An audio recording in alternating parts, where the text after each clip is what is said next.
కేరళ రాష్ట్రంలోని Alleppey back waters కు దగ్గరలో ఉన్న ఒక పచ్చని గ్రామం అది.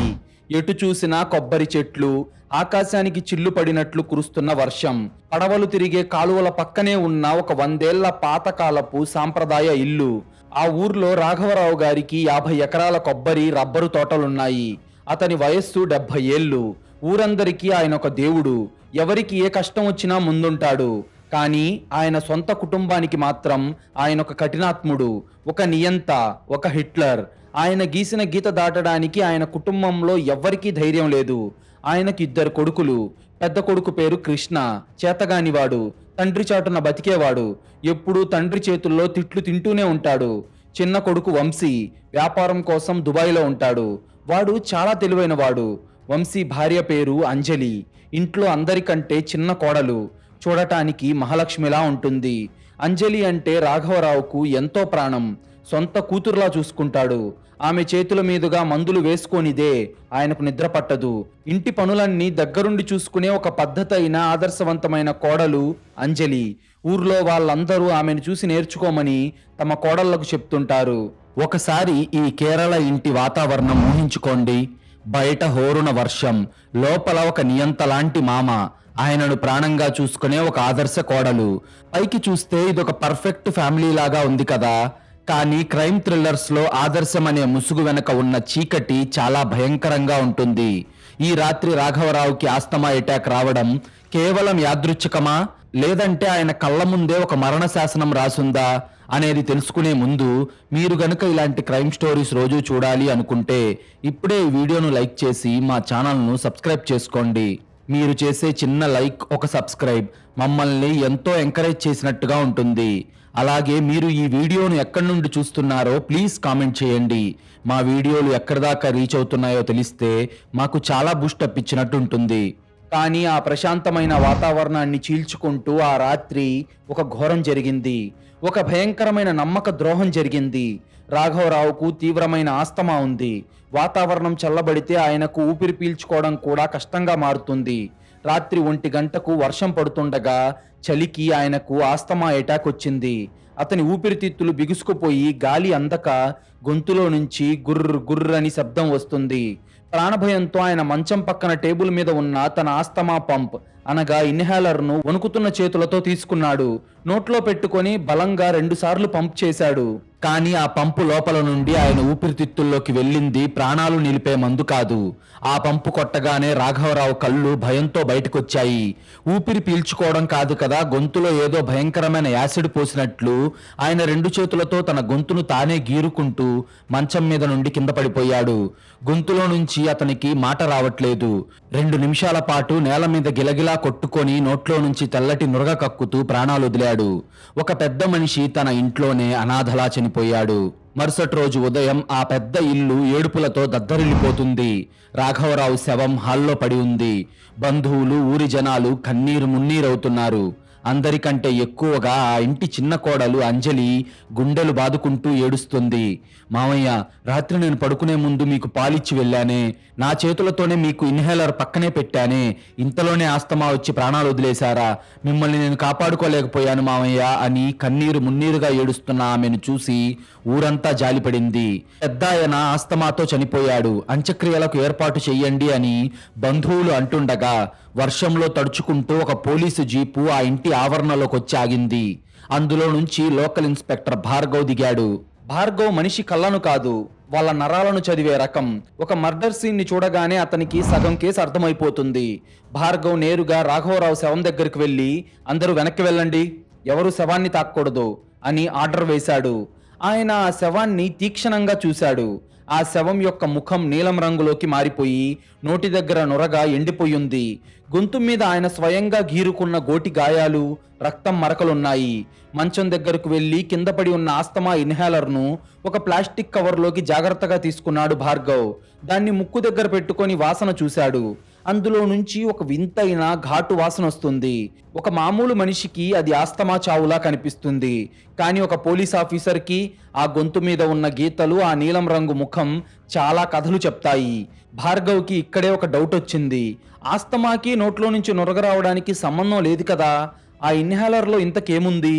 అనే ఒక్క పాయింట్ ఈ కేసును ఒక న్యాచురల్ డెత్ నుండి ఒక పక్కా మర్డర్ మిస్టరీగా మార్చేసింది. ఆ ఆయుధం ఏంటో ఇప్పుడు చూద్దాం. భార్గవ్ ముఖం సీరియస్ అయింది. అతని కళ్ళు ఎర్రబడ్డాయి. ఇది ఆస్తమా అటాక్ వల్ల వచ్చిన సహజ మరణం కాదు. ఇదొక పక్కా సిస్టమాటిక్ మర్డర్. ఎవరూ ఈ ఇల్లు దాటి బయటకు వెళ్ళకూడదు. డోర్స్ అన్ని లాక్ చేయండి అని గట్టిగా అరిచాడు. కుటుంబ సభ్యులందరూ షాక్ తో సైలెంట్ అయిపోయారు.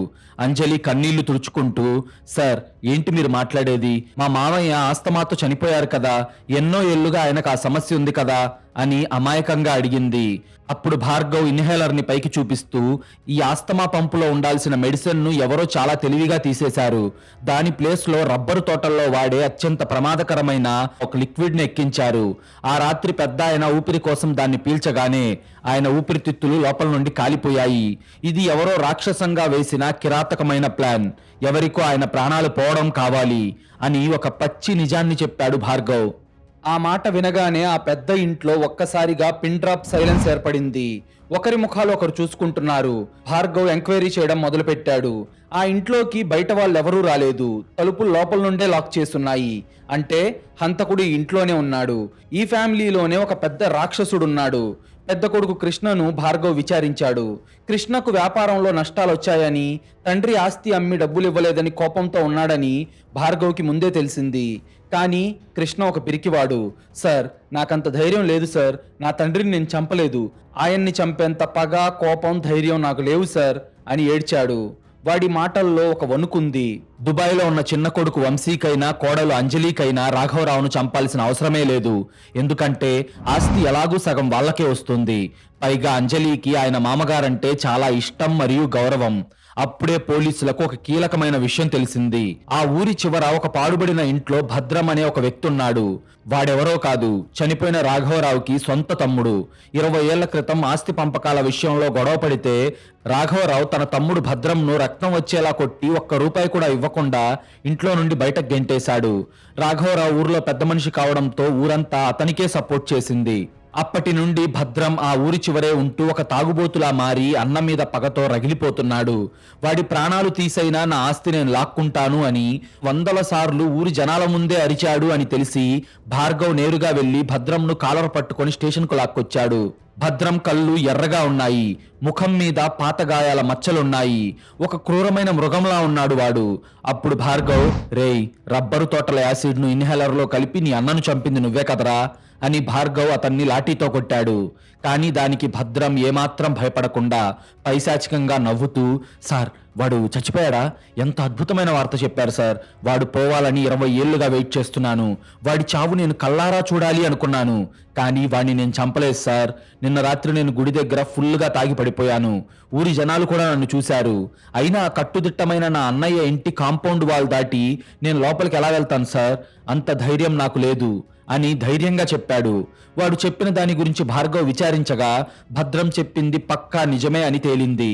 వాడికి అనుకూలంగా ఇప్పుడు పక్కా సాక్ష్యం ఉంది. వాడు ఆ ఇల్లు దాటి లోపలికి పోలేదు అన్న విషయం తెలిసి భార్గవ్ బుర్ర బద్దలైపోతుంది. పెద్ద కొడుకు చంపలేదు, తమ్ముడి వైపేమో సాక్ష్యం ఉంది.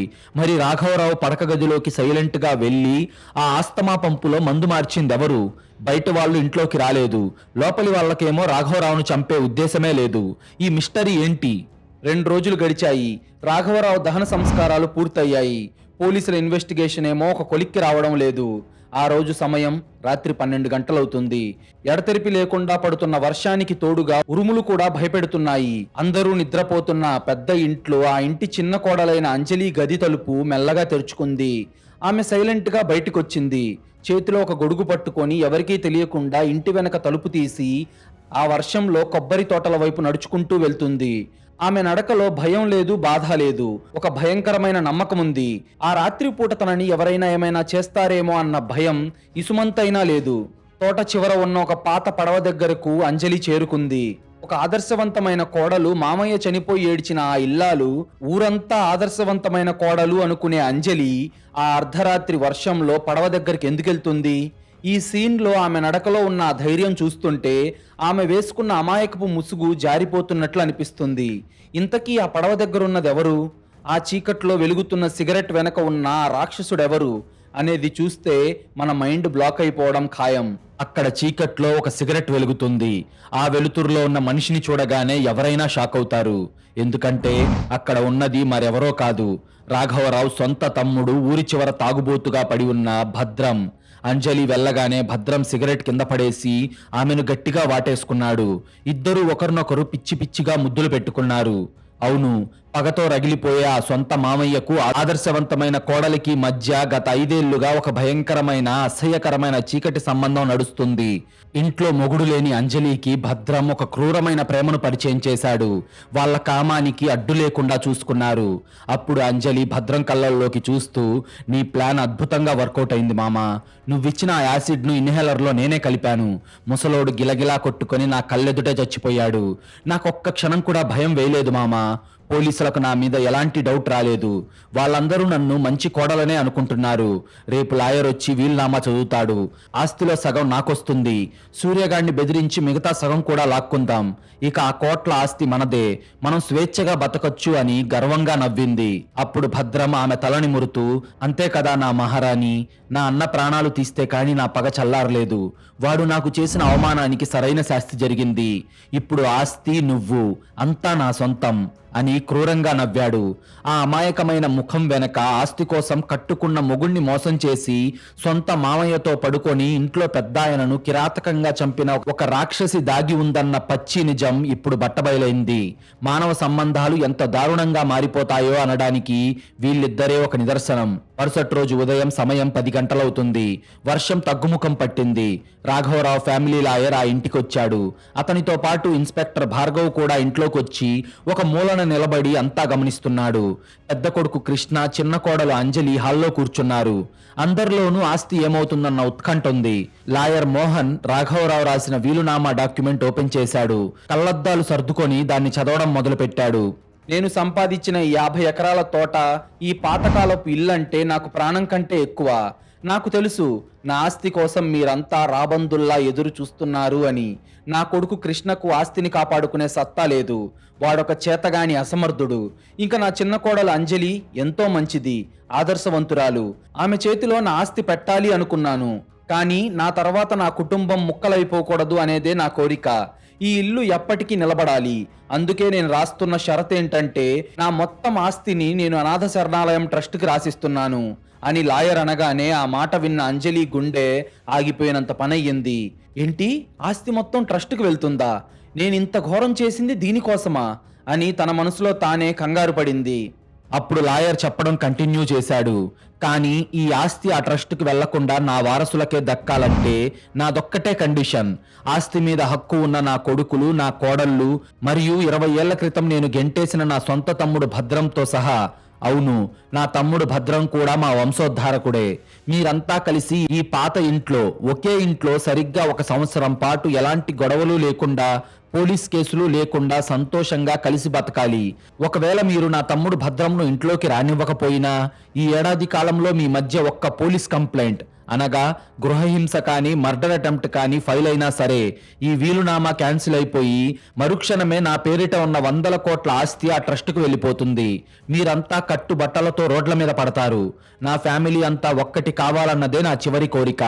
అందుకే నేను ఈ కండిషన్ పెడుతున్నాను అని ఆ వీలునామాలో ఉన్నదంతా చదవడం పూర్తి చేశాడు లాయర్. అది విన్న అంజలికి మైండ్ బ్లాక్ అయిపోయింది. ఆమెకి ఊపిరి ఆడటం లేదు. భద్రంను ఆస్తికి వారసుడిగా చేయడమేంటి? వాడిని ఇంట్లో పెట్టుకుని ఏడాది పాటు బతకడమేంటి? తన ప్లాన్ అంతా తలకిందులైందా అనుకుంటూ ఉండగా సరిగ్గా అప్పుడే ఇంటి ముఖద్వారం తెరుచుకుంది. బయట నుండి ఒక వ్యక్తి తన చేతిలో 2 బట్టల బ్యాగులు పట్టుకొని దర్జాగా నడుచుకుంటూ లోపలికొచ్చాడు. వాడి నడకలో ఒక గర్వం ఉంది. అయితే వాడు మరెవరో కాదు, రాఘవరావు సొంత తమ్ముడు భద్రం. భద్రం లోపలికి వచ్చి నేరుగా అంజలి కళ్ళల్లోకి చూశాడు. ఆ చూపులో రాత్రి పడవ దగ్గర ఉన్న ప్రేమ లేదు, ఒక భయంకరమైన పైశాచికమైన క్రూరత్వం మాత్రమే ఉంది. ఒక వేటగాడు తన వేటను చూసినట్లుగా ఉంది ఆ చూపు. భద్రం అలా చూడగానే అంజలికి లాజిక్ మొత్తం అర్థమైపోయింది. భద్రంకు ఈ వీలునామా కండిషన్ గురించి ముందే తెలుసు. లాయర్ ఆఫీస్లో ఉన్న గుమస్తా ద్వారా వాడు ముందే ఈ విషయం తెలుసుకున్నాడు. ఈ 100 కోట్ల ఆస్తిని తాను లాక్కోవాలి అంటే రాఘవరావు చచ్చిపోవాలి. కానీ తను నేరుగా చంపితే తనని పోలీసులు అరెస్ట్ చేస్తారు.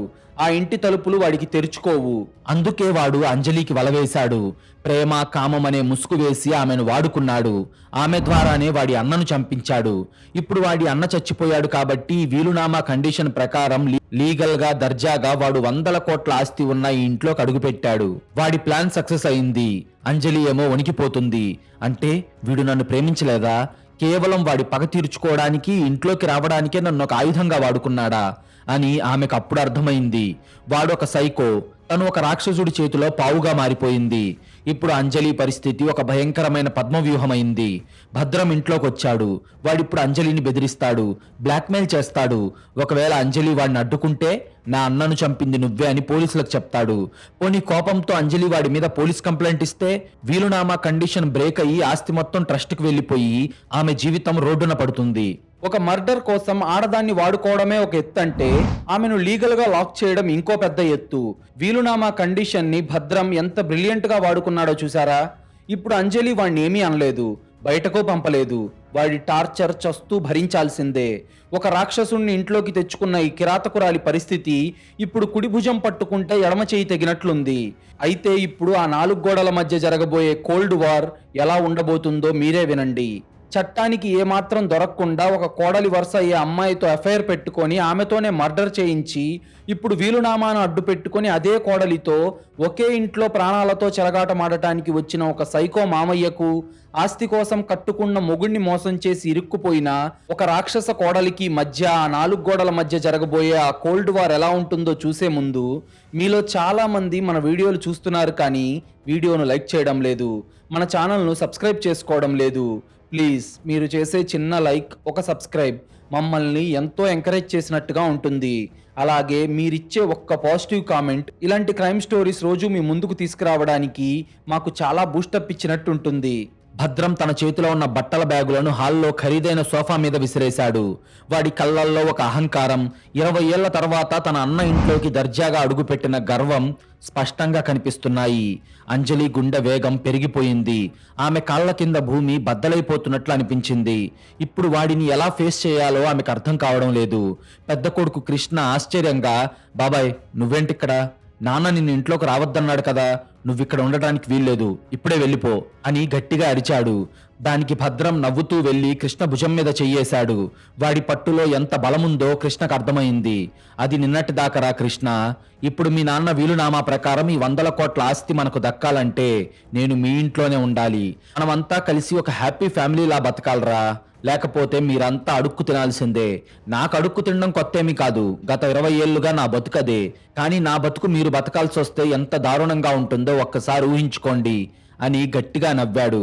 కృష్ణకు వీలునామా కండిషన్ ఎలాగో తెలుసు కాబట్టి అతనేమీ అనలేకపోయాడు.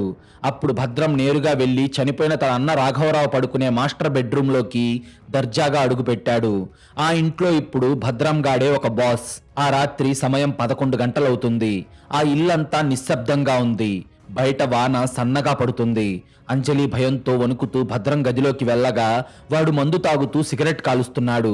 వాడి చూపులు ఆమెను గుచ్చి గుచ్చి చూస్తున్నాయి. అప్పుడు తలుపులు వేసిన అంజలి కోపంతో రగిలిపోతూ, ఏంట్రా ఈ నాటకాలు? అంటే నువ్వు నన్ను ప్రేమించలేదా? ఆస్తి కోసం ఈ ఇంట్లోకి రావడానికే నా చేత ఆ యాసిడ్ కల్పించావా? నా జీవితంతో ఆడుకున్నావా అని గట్టిగా నిలదీసింది. అప్పుడు భద్రం సిగరెట్ పొగ అంజలి ముఖం మీదకు వదిలి, అవునే పిచ్చిదానా, నా అన్నయ్య ఇంట్లోకి నేను అడుగు పెట్టాలంటే వాడి ప్రాణాలు పోవాలి. వాడు పోవాలంటే ఈ ఇంట్లో నాకు ఒక మనిషి సహాయం కావాలి. నీ మొగుడేమో దుబాయ్లో ఉన్నాడు. నీకు సుఖం దొరికింది, నాకు ఆస్తి దొరికింది. ఇద్దరికి లాభమే ఉంది కదా, ఇందులో మోసం ఎక్కడుంది అని క్రూరంగా నవ్వాడు. అంజలి కోపంతో వాడి చెంప మీద కొట్టడానికి చెయ్యెత్తింది. అప్పుడు భద్రం ఆమె చెయ్యి పట్టుకొని బలంగా వెనక్కి విరచగా ఆమె నొప్పితో మూలిగింది. అప్పుడు భద్రం తన ఫోన్ తీసి ఒక ఆడియో ప్లే చేశాడు. అందులో అంజలి వాయిస్ ఏమని రికార్డ్ అయ్యిందంటే, భద్రం మామయ్య, ఆ యాసిడ్ను ఇన్హేలర్లో నేనే కలిపాను. ముసలోడు గిలగిలా కొట్టుకొని నా కళ్ళెదుటే చచ్చిపోయాడు అని వినిపిస్తుంది. నిజానికి నిన్న రాత్రి పడవ దగ్గర అంజలి చెప్పిన మాటలను భద్రం తన స్మార్ట్ ఫోన్లో సీక్రెట్గా రికార్డ్ చేశాడు. అది విన్న అంజలికి కళ్ళు భయంతో పెద్దవయ్యాయి. ఆమె ప్రాణాలు గాల్లో కలిసిపోయినంత పనయ్యింది. అప్పుడు భద్రం ఆమె జుట్టు పట్టుకొని లాగి తన ముఖానికి దగ్గరగా తెచ్చుకున్నాడు. ఇప్పుడు వాడి కళ్ళల్లో ఒక రాక్షసుడు కనిపిస్తున్నాడు. ఈ ఆడియో ఇన్స్పెక్టర్ భార్గవ్ చేతికి వెళ్తే నువ్వు జీవితాంతం జైల్లో ఉరితాడు కోసం వెయిట్ చేయాలి. గుర్తుపెట్టుకో అంజలి, ఈ 365 రోజులు నువ్వు ఇంట్లో ఒక కోడలివి కాదు, ఒక బానిసవి. నేను చెప్పినట్లు వినాలి. 365 రోజులు పూర్తవగానే నీకు వచ్చే ఆస్తి వాటాను కూడా నా పేరు మీదకు రాసిచ్చి నువ్వు ఈ ఇల్లు వదిలి వెళ్ళిపోవాలి. ఏ మాత్రం తేడా చేసినా నువ్వు జైలు పాలవుతావు అని కిరాతకంగా వార్నింగ్ ఇచ్చాడు. అంతే, అంజలికి మైండ్ బ్లాక్ అయిపోయింది. ఆస్తి కోసం సొంత మామయ్యకు వల వేసిన ఒక కిరాతకమైన కోడలు ఇప్పుడు వాడి చేతిలోనే ఒక కీలుబొమ్మలా మారిపోయిన పచ్చి వాస్తవం ఆమెను నిలువునా కాల్చేసింది. వాడిని ఎదిరిస్తే జైలు పాలవ్వడం ఖాయం. పోని వాడి మీద పోలీస్ కంప్లైంట్ ఇస్తే రాఘవరావును చంపినందుకు ఆమె జైలుకు వెళ్తుంది. అలాగే ఆస్తి మొత్తం ట్రస్టుకు వెళ్లిపోయి ఆమె రోడ్డున పడుతుంది. ఇప్పుడు అంజలి ఒక భయంకరమైన పద్మ వ్యూహంలో ఇరుక్కుపోయింది. ఒక రాక్షసుడి చేతిలో బందీ అయింది. నెలలు గడుస్తున్నాయి. ఇన్స్పెక్టర్ భార్గవ్ అప్పుడప్పుడు ఆ ఇంటికి వస్తూనే ఉన్నాడు. వాడికి తెలుసు భద్రం ఇంట్లోకి వచ్చాడంటే వాడి అన్న చావు వెనక ఏదో కుట్ర ఉందని. కానీ ఏ చిన్న ఆధారం లేక భార్గవ్ ఒక డేగలాగా వాళ్ళ తప్పు కోసం వెయిట్ చేస్తున్నాడు. ఇంకో పక్క భద్రం అంజలిని ఒక జంతువులా ట్రీట్ చేస్తున్నాడు. రాత్రైతే ఆమెను తన గదికి రప్పించుకొని టార్చర్ చేస్తున్నాడు. ఆమెను శారీరకంగా మానసికంగా హింసిస్తున్నాడు. అలా అంజలి ఆ ఇంట్లో నరకం అనుభవిస్తుంది. తన మొగుడు వంశీకి ఫోన్ చేసి దుబాయ్ నుండి రమ్మని ఏడుద్దామంటే నీ భర్తకు ఈ ఆడియో వినిపిస్తాను అని భద్రం ఆమెను బెదిరిస్తున్నాడు. అలా 6 నెలలు గడిచాయి. భరించలేనంత టార్చర్ అనుభవించిన అంజలి మెదడులో భయం పోయి దాని ప్లేస్లో ఒక రాక్షసత్వం పుట్టుకొచ్చింది. మనిషి ప్రాణభయంలో ఉన్నప్పుడు ఏదైనా చేయడానికి తెగిస్తాడు. వాడి చేతిలో ఇలా నరకం అనుభవించే కంటే వాడిని చంపేయాలి. కానీ కత్తితోనో విషంతోనో చంపితే భార్గవ్ వదిలిపెట్టడు.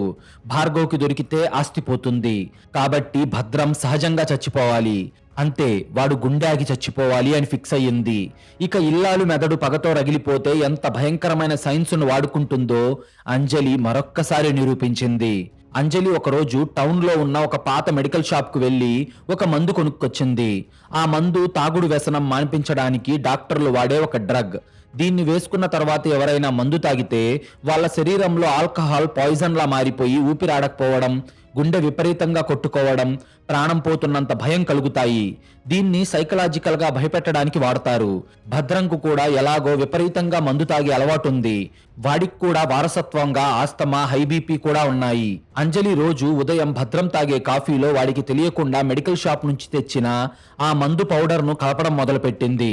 వాడికి అనుమానం రాకుండా చాలా జాగ్రత్తగా చేసేది. 2 రోజుల తర్వాత రాత్రి భద్రం తన గదిలో విస్కీ తాగాడు. ఆ విస్కీ మందు గొంతులోకి వెళ్లిన 10 నిమిషాలకే వాడి శరీరంలో రియాక్షన్ మొదలయ్యింది. వాడి ముఖం ఎర్రగా కందిపోయి ఊపిరితిత్తులు బిగుసుకుపోయాయి. గుండె యొక్క వేగం అమాంతం పెరిగిపోయి వాడికి గాలి అందక కింద పడిపోయాడు. గొంతు పట్టుకొని ఆ ఆ అని గిలగిలా కొట్టుకుంటున్నాడు. కరెక్ట్ గా వాడి అన్న రాఘవరావు చనిపోయే ముందు ఎలా కొట్టుకున్నాడో అచ్చం అలాగే. అంజలి తలుపు తీసి లోపలికొచ్చింది. భద్రం కళ్ళు తేలేసి ఆమె వైపు చూశాడు. వాడి కళ్ళల్లో ప్రాణభయం ఉంది, కానీ అంజలి మాత్రం ఏమీ ఎరగనట్లు అమాయకంగా మొహం పెట్టి, మామయ్య ఏమైంది మీకు? అచ్చం పెద్ద మామయ్య రాఘవరావు చచ్చిపోయే ముందు ఎలా కొట్టుకున్నారో అలాగే కొట్టుకుంటున్నారు. ఆయన ఆత్మ ఈ గదిలో ఏమైనా ఉందేమో, మిమ్మల్ని చంపడానికి వచ్చిందేమో అని వాడి చెవిలో గుసగుసలాడి వాడిలో ఉన్న భయాన్ని పెంచి లోపల నవ్వుకుంటూ అక్కడి నుండి వెళ్ళిపోయింది. భద్రంకు ఆ రాత్రి ఒక నరకం కనిపించింది. తెల్లారేసరికి ఆ ఎఫెక్ట్ తగ్గిపోయి ఎలాగో భద్రం నార్మల్ అయ్యాడు. మరుసటి రోజు రాత్రి మళ్ళీ మందు తాగాడు. మళ్ళీ అదే భయంకరమైన రియాక్షన్. ఊపిరాడటం లేదు, గుండె పగిలిపోతున్నంత నొప్పి. అంజలి అప్పుడు మళ్ళీ వచ్చి, పెద్దాయన దయ్యం మిమ్మల్ని చంపేదాకా వదిలేలా లేదు చిన్నమామయ్య అని సైకలాజికల్ భయం క్రియేట్ చేసింది. భద్రంకు నిజంగానే దయ్యం పట్టుకుందన్న భయం మొదలై వాడు ఆ భయంతో మందు తాగడం మానేశాడు, నిద్రపోవడం మానేశాడు. వాడి కంటికి రాఘవరావు ఒక దయ్యంలా కనిపిస్తున్నాడు. ఒక ధైర్యవంతుడైన సైకోను కేవలం ఒక మెడికల్ ట్రిక్ తో అంజలి ఒక పిరికివాడిగా మార్చేసింది. దాంతో భద్రం ఆరోగ్యం పూర్తిగా క్షీణించిపోయింది. అతను రోజురోజుకు సన్నబడిపోతున్నాడు. ఒక మామూలు ఇల్లాలు ఎంత క్రిమినల్ గా ఆలోచించిందో చూసారా?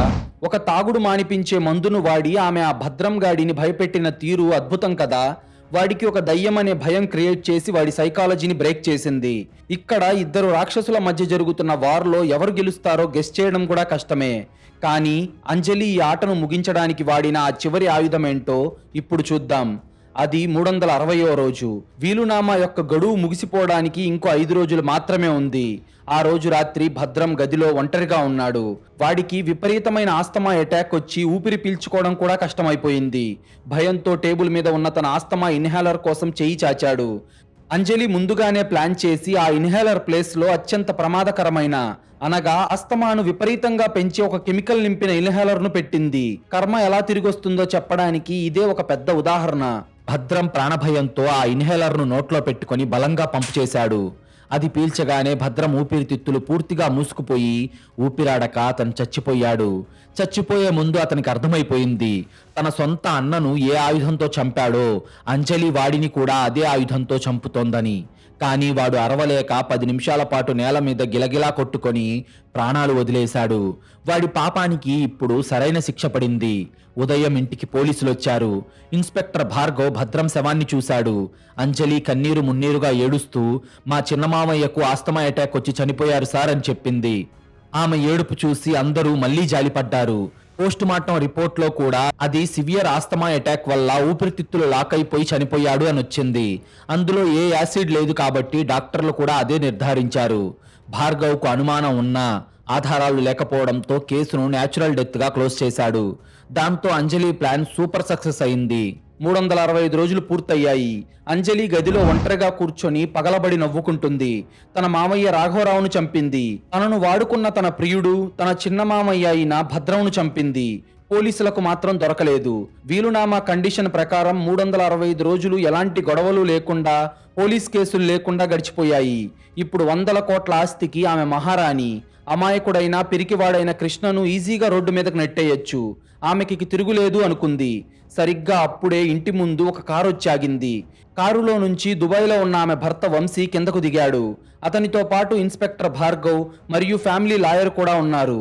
అంజలి ఆనందంగా పరిగెత్తుకుంటూ వెళ్లి కార్తీక్ను హత్తుకొని, ఎవండి వచ్చేసారా? ఈరోజు వీలునామా ప్రకారం ఆస్తి మన పేరు మీదకి వచ్చేస్తుంది, మన లైఫ్ సెటిల్ అయిపోయిందండి అని ఆనందంగా చెప్పింది. వంశీ ఆమెను తన చేతులతో పక్కకు తోశాడు. వాడి ముఖంలో భార్యను చూసిన ఆనందం లేదు, ఒక రాక్షసిని చూస్తున్నంత అసహ్యం, ఒక పైశాచికమైన నవ్వు ఉన్నాయి. అంజలి, ఆస్తి మన పేరు మీదకి రావడం కాదు, కేవలం నా పేరు మీదకే వస్తుంది అన్నాడు వంశీ. అతను చెప్పిన ఆ మాటలు ఆ ఇంట్లో పిడుగుల్లా పడ్డాయి. ఆ మాటలకి షాక్ అయిన అంజలి, ఏంటండి మీరు మాట్లాడేది? మనా కాదు, మీ పేరు మీదకేంటి అని అనుమానంగా అడగ్గా వంశీ లోపలికి నడుస్తూ ఇన్స్పెక్టర్ భార్గవ్ వైపు చూసి నవ్వి అసలు నిజాన్ని బయటపెట్టాడు. ఆ నిజం గనక వింటే మన అందరి మైండ్ బ్లాక్ అవ్వడం ఖాయం. అంజలి, నాన్న వీలునామా నాన్న బతుకున్నప్పుడే నేను మార్పించాను. నాన్నకు గుండెపోటు వస్తుందని తెలిసి కూడా నీకు ఆ భద్రంగాడికి ఉన్న అక్రమ సంబంధానికి సంబంధించిన ఫోటోలు నాన్న చూసేలా చేశాను. అది చూసిన నాన్న గుండె ముక్కలైపోయింది. కానీ పరువు పోతుందన్న భయంతో నాన్న బయటకు చెప్పలేకపోయాడు. ఆ బాధలో ఆయన ఉన్నప్పుడే లాయర్ని పంపించి, నాన్న ఆస్తి వాళ్ళ చేతికి వెళ్ళకూడదంటే ఆ అనాథ శరణాలయం ట్రస్టుకు ఆ 365 రోజుల కండిషన్తో రాయండి అని నేనే ఐడియా ఇచ్చి లీగల్గా ఆయనతోనే సంతకాలు చేయించాను. ఆ ట్రస్ట్ వెనక ఉన్న బినామీ నేనే అని నాన్నకు కూడా తెలియదు. ఎందుకంటే ఆ భద్రంగాడు ఏదో ఒక రోజు ఆస్తి కోసం నిన్ను వాడుకొని నాన్నను చంపుతాడని నాకు ముందే అనుమానం ఉండి మా నాన్నను హెచ్చరించాను.